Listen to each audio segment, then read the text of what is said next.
Chloe Garfinkel, IQ 159. Hypothesis. Truth is stranger than fiction. Make that way stranger. At the academy, we're taught to think outside the box. But to guess this, you'd have to be so far outside the box that you couldn't find your way back with a GPS. The disaster at the Hardcastle gym, that was Donovan. And by some misunderstanding growing out of it, he'd been sent to the academy and parachuted into our lives.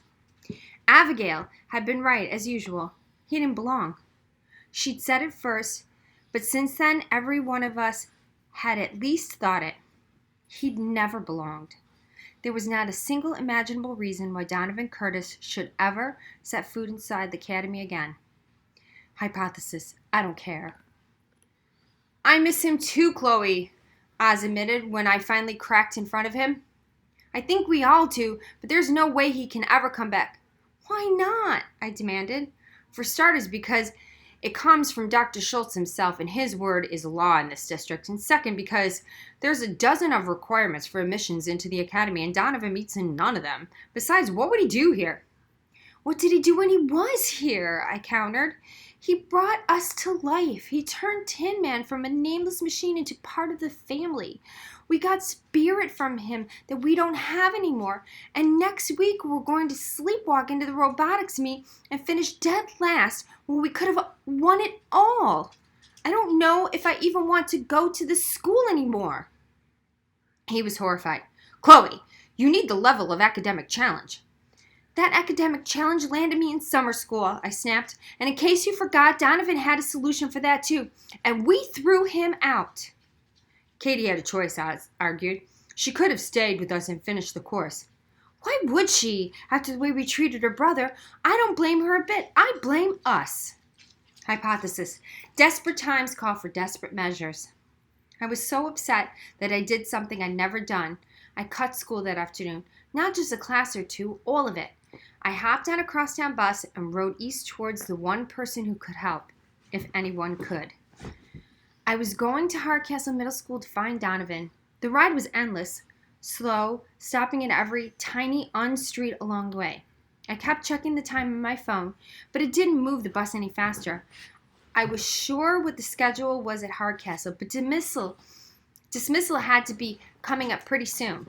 To commit my first act of truancy and a spotless school career only to miss Donovan would be too much to bear. I got off the high school and started running up the hill. There he was, Atlas, sans the globe, overlooking the boarded-up gym. I took heart. This was definitely the right place.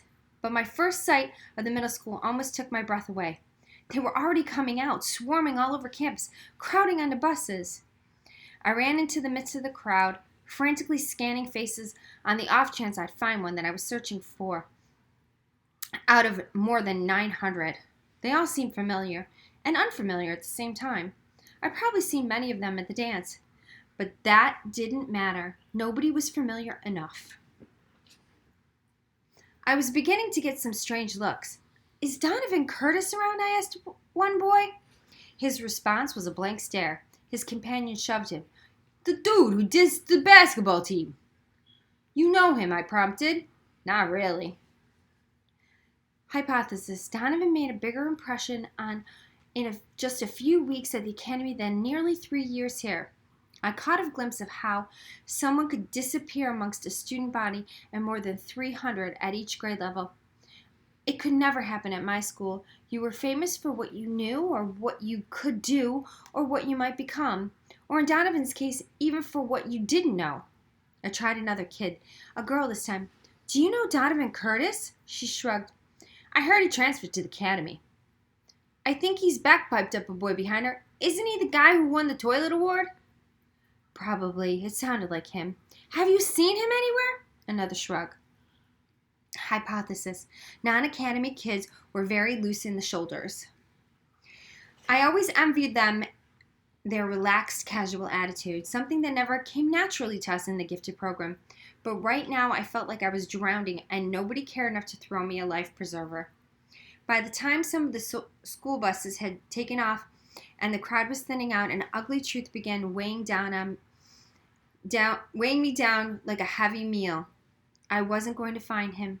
I'd come all this way for nothing. Worse, I was going to have to get back on that crosstown bus and jounce my way home. I wasn't even really sure what I'd been planning to say to this guy. I just knew for certain that the mere sight of him would have settled me down. Suddenly, a too loud voice behind me announced, "Hey, isn't that the plaid chick?" I wheeled. There he stood staring at me, Donovan's two friends named Daniel. I ran over to them. "I'm so glad to see you guys." "Whoa," one of them held out his head. "Not too close. Your brainwaves might fry my cell phone." "Guys, is Donovan still here?" The taller Daniel sneered down at me. "Look, who needs Donovan all of a sudden? You should have thought of that before you threw him out of your smarty pants school." "Woulda, shoulda, coulda," put in the other one. I ignored their baiting and plowed forward.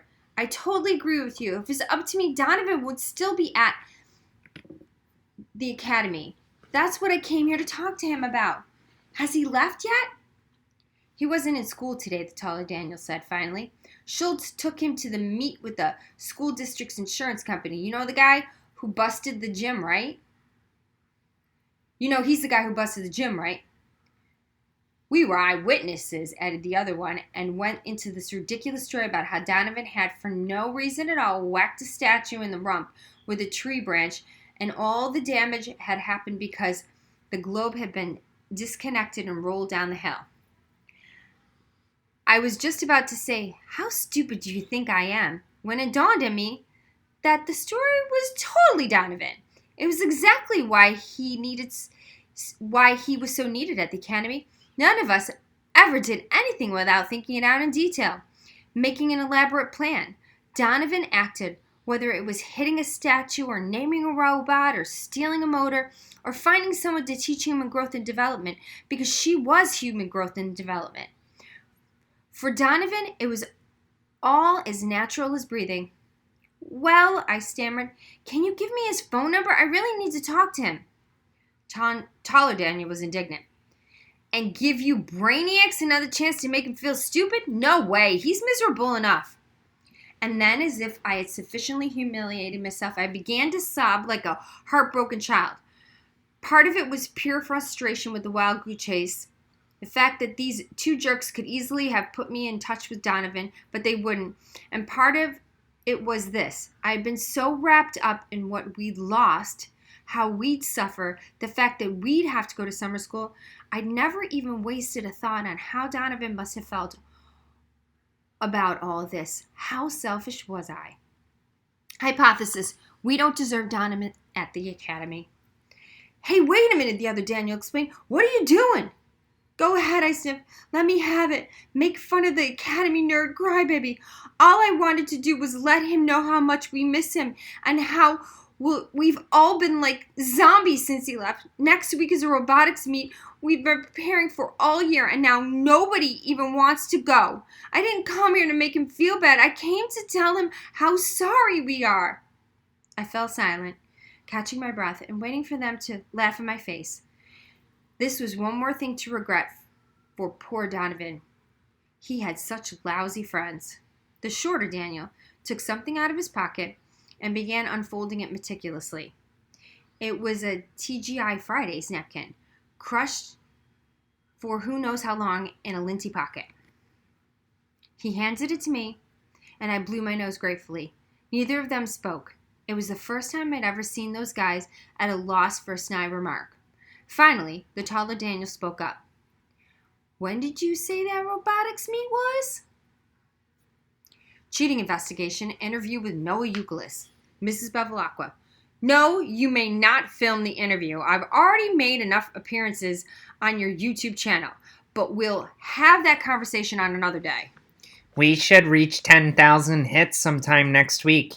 Based on the rate of increase of daily views, it's simple calculus. "I know that. I'm a math teacher. Please pay attention, Noah. Would it be possible for someone to take control of a computer that's transmitting over a secure internet connection?" Oh, sure. You just have to create an application to decrypt the data. It's boring stuff. "And did you do it to make sure Donovan passed his retest?" I thought of it, but we really need him around here. But it wouldn't have done any good, because he got kicked out anyway. That statue thing? That was Donovan. What a YouTube video that would have made. Back up. You thought of it? Sure, I was going to do it, but I forgot. And I'm supposed to believe that. I got busy shooting a video, and by the time I remembered, the test was over. Donovan was back in class, and he didn't seem so upset, so I assumed he aced it. It is pretty easy, you know. I can't believe you're being so casual about something this important. Cheating is a very grave offense. Whether you do it for yourself or somebody else, you could get expelled from the academy for that. Really?